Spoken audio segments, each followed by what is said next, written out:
नमस्कार, आप vision news देखने की शुरुआत कर चुके हैं। मेरा नाम है राजा झा। देखिए, इस वक्त बिहार के राजनीतिक से सबसे बड़ी खबर आ रही है। चिराग पासवान को लेकर सबसे बड़ी खबर सामने आ रही है। देखिए, चिराग पासवान को कांग्रेस और आरजेडी के तरफ से बड़ा ऑफर मिला है। साफ तौर से कहें तो बिहार में एनडीए की ओर से अभी अगर कहें तो सब कुछ ऑल इज वेल नहीं है, यानी कुछ भी ठीक ठाक नहीं चल रहा है। देखिए, एनडीए की सरकार जब 28 जनवरी को बिहार में बना, उसके बाद पहली बार देश के प्रधानमंत्री नरेंद्र मोदी बिहार दौरे पर पहुंचे और 2 जिले में बड़े बड़े कार्यक्रम का आयोजन हुआ था। उस 2 जिले में नरेंद्र मोदी के हनुमान कहलाने वाले चिराग पासवान का तस्वीर हो या फिर चिराग पासवान मंच पर नहीं दिखे।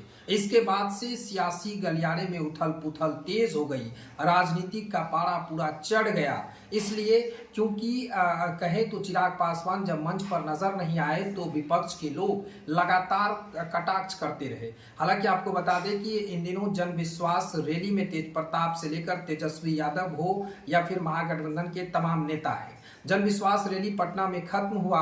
हालांकि जन विश्वास रैली से पहले तेज प्रताप यादव ने भी चिराग पासवान को आने का न्योता दिया था। उन्होंने मीडिया को कहा कि अगर चिराग पासवान आते हैं तो हम उनका स्वागत करते हैं। लेकिन देखिए, इस वक्त अगर कहें तो सबसे बड़ी खबर सामने आ रही है चिराग पासवान को लेकर, क्योंकि चिराग पासवान की निगाहें जो है वो तमाम लोगों पर बटा हुआ है। चिराग पासवान बीजेपी आलाकमान से कई सीटों का डिमांड कर रहे हैं लोकसभा चुनाव को लेकर, लेकिन चिराग पासवान इन 2 कार्यक्रमों में नहीं पहुंचे। उसके बाद विपक्ष के नेता लगातार कटाक्ष कर रहे हैं और अपनी पार्टी में बुलाने का न्योता भी दे रहे हैं। आज कांग्रेस की पार्टी की ओर से भी चिराग पासवान को आने का न्योता मिल गया। आरजेडी बड़ी बड़ी ऑफर भी दे रही है, लेकिन चिराग पासवान से लेकर अगर कहें तो बीजेपी के आलाकमान कोई भी इस पर टिप्पा टिप्पणी नहीं कर रही है। चिराग पासवान की तरफ से भी अभी कोई बयान नहीं आया है कि चिराग पासवान कहाँ हैं, या तो एनडीए में शामिल है या फिर कहीं और जा रहे हैं। देखिए, 28 जनवरी को बताते हैं, चिराग पासवान मोदी का हनुमान कहलाते हैं,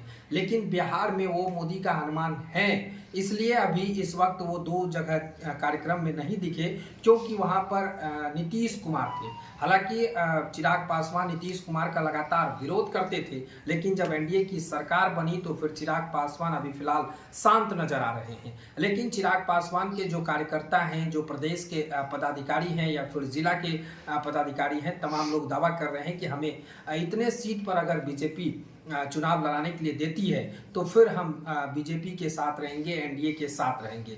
देखिए, चिराग पासवान के अगर कहें तो उनके चाचा को लेकर भी थोड़ी सी टेंशन बढ़ गई है, क्योंकि उनके चाचा पशुपति पारस की अलग पार्टी है। पशुपति पारस हाजीपुर से दावा कर रहे हैं, तो चिराग पासवान के आलाकमान भी कह रहे हैं कि हम भी हाजीपुर से, मेरा फिक्स है और हाजीपुर से ही चुनाव लड़ेंगे। हालांकि चिराग पासवान की तरफ से अभी फिर भी कोई क्लियर नहीं किया गया है, लेकिन जिस बात की अभी सबसे बड़ी खबर सामने आ रही है, जिस बात को लेकर अभी चर्चा हो रही है, उस बात पर हम चर्चा करते हैं। कांग्रेस के आलाकमान ने चिराग पासवान को बड़ा ऑफर दिया है। उन्होंने कहा है कि एनडीए को छोड़कर आप कांग्रेस में आ जाइए। आरजेडी की तरफ से भी बड़ा ऑफर मिला है, लेकिन सबसे बड़ी कयास लगाए जा रहे हैं कि चिराग पासवान किधर जाएंगे, एनडीए में रहेंगे या फिर महागठबंधन के किसी दल में जाएंगे।